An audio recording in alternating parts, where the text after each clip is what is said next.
Seorang anak laki-laki berusia 5 tahun menjadi korban pembunuhan di rumahnya di kawasan Mewah, Bekasi, Jawa Barat. Kasus terungkap setelah seorang tamu datang ke rumah menemukan ibu korban, SNF, yang kini ditetapkan sebagai tersangka pembunuhan bersimbah darah. Sementara sang anak meninggal dunia dengan luka cukup parah. Sebilah pisau dapur diamankan polisi dari tempat kejadian. Barang buktinya. Barang bukti belum ini hanya pisaunya saja. Pisau sempat dicuci. Pisau apa, Bu? Pisau dapur. Pisau lantai 2, Bu? Lantai 2. Di tempat tidurnya dia sendiri. Dari keterangan sementara, pelaku mengaku mendapat bisikan gaib sebelum membunuh anaknya. Bahkan ketika diperiksa, ibu korban sempat tertawa. Nanti masih akan pendalaman, tapi hasil wawancara sementara bahwa ya terduga pelaku mendapatkan bisikan gaib. Pada saat kejadian suaminya ada di tempat nggak? Suaminya berada di Medan.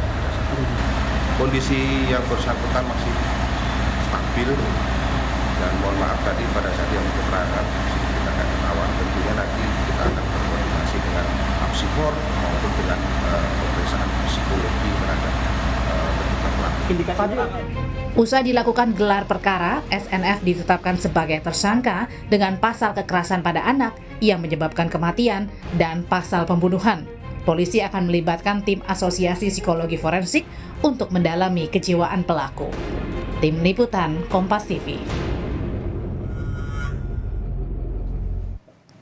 Untuk mendalami kasus ibu membunuh anak di kawasan elit di Bekasi, Jawa Barat ini, kita bergabung untuk berbincang bersama dengan Adrianus Meliala, kriminolog dari Universitas Indonesia. Prof. Adrian, selamat sore. Selamat sore, Mas. Iya, terima kasih sebelumnya sudah bergabung bersama kami. Membaca fenomena dari kasus ini, apa yang Anda cermati? Saya kira ini bukan hal yang pertama kali. Saya mencatat juga sudah ada kasus seperti ini sebelumnya. Memang tidak banyak ya, di mana seseorang yang terkena atau mengalami indikasi gangguan psikosis, kemudian lalu mengalami semacam halusinasi atau mendengar suara-suara, ya, sehingga kemudian lalu bertindak di luar kesadarannya. Nah, tinggal kemudian kita mengklasifikasikan apakah dia masuk pada yang kita sebut sebagai psikotik paranoid, ya, atau skizofrenik misalnya. Itu indikasinya kurang lebih sama, di mana yang bersangkutan itu mengalami dorongan akibat dari suara-suara yang mengajak dia, mendorong dia untuk membunuh, mengingat kalau tidak membunuh maka kemudian dia lalu akan dibunuh oleh orang yang bersuara seperti itu. Nah, baru kemudian dia melakukan, dan setelah dia melakukan maka kemudian malah timbul rasa puas, rasa bahagia karena tadi telah selamat dari bahaya. Begitulah kurang lebih terkait dengan jalan berpikir daripada si pelaku. Jadi saya kira ini satu hal yang secara psikologi itu atau secara psikiatri itu umum terjadi pada kalangan-kalangan yang tadi saya katakan mengalami psikotik paranoid tadi. Demikian. Termasuk juga ada pengakuan dari pihak kepolisian bahwa sempat tertawa saat diperiksa penyidik, kemudian dari KPAD melihat kondisi saat ditemui itu tidak ada raut kesedihan. Ini murni faktor psikologis atau ada motif lain sebetulnya? Saya kira cocok ya dengan gambaran dari banyak, bukan banyak ya, tapi pelaku-pelaku dengan indikasi seperti itu, di mana si pelaku memang melakukan satu kejahatan, perbuatan tersebut di luar kesadarannya, dan begitu kemudian dia tahu bahwa dia sudah melakukannya, maka alih-alih muncul kesedihan, tapi malah kemudian muncul kelegaan.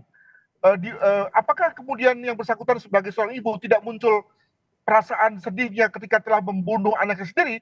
Itu kita lalu bicara mengenai butuh waktu beberapa lama kemudian, sampai kemudian dia mulai muncul kesadarannya, tidak lagi dikuasai oleh skizofreniknya atau paranoidnya, tergantung nanti dari hasil pemeriksaannya. Barulah ketika itu dia mulai merasa murung, menyesal, sedih, karena tadi telah sadar bahwa dia telah membunuh anaknya sendiri. Jadi need some time lah untuk kemudian sampai pada situasi seperti itu. Butuh waktu berarti akan ada tantangan juga dihadapi penyidik untuk bisa mendalami perkara ini sesungguhnya? Makanya kemudian perlu diamati sih, diobservasi perilaku yang bersangkutan, diamati secara cukup lama, misalnya saja 2 hari, 3 hari. Sebab juga tidak bisa dipungkiri juga, Mas, bahwa ada saja orang yang kemudian berpura-pura gila ya, dengan mengatakan bahwa saya mendengar sesuatu, saya disuruh oleh orang yang saya dengar lewat telinga saya misalnya. Tapi apakah benar apa tidak? Kan agak susah bagi kita memverifikasinya lewat pengakuan sepihak. Ya. Makanya butuh APSIFOR itu tadi ya, Asosiasi Psikologi Forensik itu. Betul sekali. Nah, saya dalam hal ini memberikan satu perhatian kepada pihak kepolisian yang dalam hal ini kok kelihatannya cepat sekali ya. Setelah ada kejadian lalu membuat gelar perkara dan kemudian menetapkan tersangkanya. Tanda tanyanya apa di kepala Anda dengan cepatnya proses itu? Ya yakin banget, padahal sebetulnya kemungkinannya masih terbuka luas gitu ya. Dan juga jangan lupa bahwa sebetulnya di kepolisian kan ada kewenangan melakukan diskresi untuk kemudian menetapkan pendekatan pasal 44 KUHP gitu ya, bahwa ketika ada orang yang melakukan satu perbuatan dalam konteks ketidaksadarannya, maka kemudian tidak usah lanjut ke proses yang selanjutnya. Jadi untuk apa ditersangkakan? Nah, dalam hal ini kelihatannya kepolisian cepat sekali untuk mentersangkakan, betapapun belum ada pemeriksaan terkait dengan kejiwaan dari yang bersangkutan. Sehingga seharusnya harus tes psikologi forensik dulu baru kemudian menetapkan status hukum barunya, begitu? Bisa juga sih seperti yang sekarang ini, tetapi kelihatannya yakin banget ya bahwa memang yang bersangkutan itu adalah orang yang normal sehingga kemudian lalu ditetapkan sebagai tersangka. Barulah kemudian muncul kesadaran untuk diadakan pemeriksaan. Nah, adakan saja diadakan pemeriksaan dulu, lalu kemudian ditetapkan sebagai tersangka, kan sebetulnya juga lebih bagus juga kan. Jadi tidak mengesankan bahwa polisi sebetulnya tidak ada perencanaan dalam hal ini. Sebab kalau begini kan kesannya jadi seperti polisi seperti buru-buru begitu. Ada pisau yang sudah dijadikan barang bukti dan sudah disita oleh polisi. Maka kemudian tindak lanjut apa lagi yang perlu diperhatikan polisi untuk mendalami perkara ini? Sekali lagi kalau kepolisian memang fokus pada pemeriksaan kejiwaan, maka saya kira nanti teman-teman psikolog akan berkata juga untuk melakukan pemeriksaan rekam otak ya dari yang bersangkutan. Cara berpikirnya begini, apakah pada saat yang bersangkutan itu membunuh, memang yang pelaku memang tengah berada dalam situasi ketidaksadarannya, situasi berada dalam cengkeraman psikopatiknya, ya, sehingga kemudian ketika dia membunuh, dia sebetulnya tidak bertanggung jawab terhadap perbuatannya, dan itu bisa terlihat lewat rekam jejaknya melalui pemeriksaan EEG, EKG, dan itu harus cepat ya agar kemudian tadi rekam jejak itu masih terlihat dalam konteks otak kita. Nah, menurut saya sih kalau saya jadi teman-teman serse lebih bagus itu dulu yang diurusin daripada melakukan gelar dan kemudian buru-buru menetapkan tersangka. Ada juga nih adik korban yang melihat saat peristiwa itu terjadi, maka bentuk penanganan seperti apa yang sepatutnya diperhatikan betul dari kasus ini? Saya kira karena umurnya masih 2 tahun sekian ya, kalau tadi saya tidak salah dengar, tentu yang bersangkutan belum bisa memaknai apa-apa terkait dengan apa yang dilihatnya. Jadi dia belum punya cukup kognisi untuk mengetahui bahwa itu adalah pembunuhan, itu adalah kekejaman dan seterusnya. Jadi kemungkinan belum masuk ke dalam long term memorinya. Kalaupun masuk, dia juga belum mengetahui apa makna daripada apa yang dilihatnya.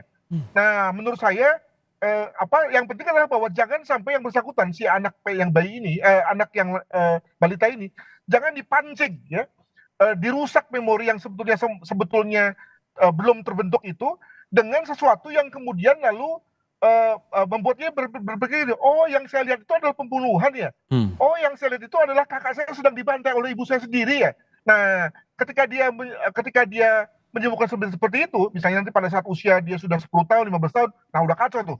Jadi dengan kata lain, kita semua perlu bertanggung jawab untuk memelihara kesehatan jiwa anak ini untuk tidak merusak kognisinya dengan cara menyuguhkan pancingan-pancingan kognisi.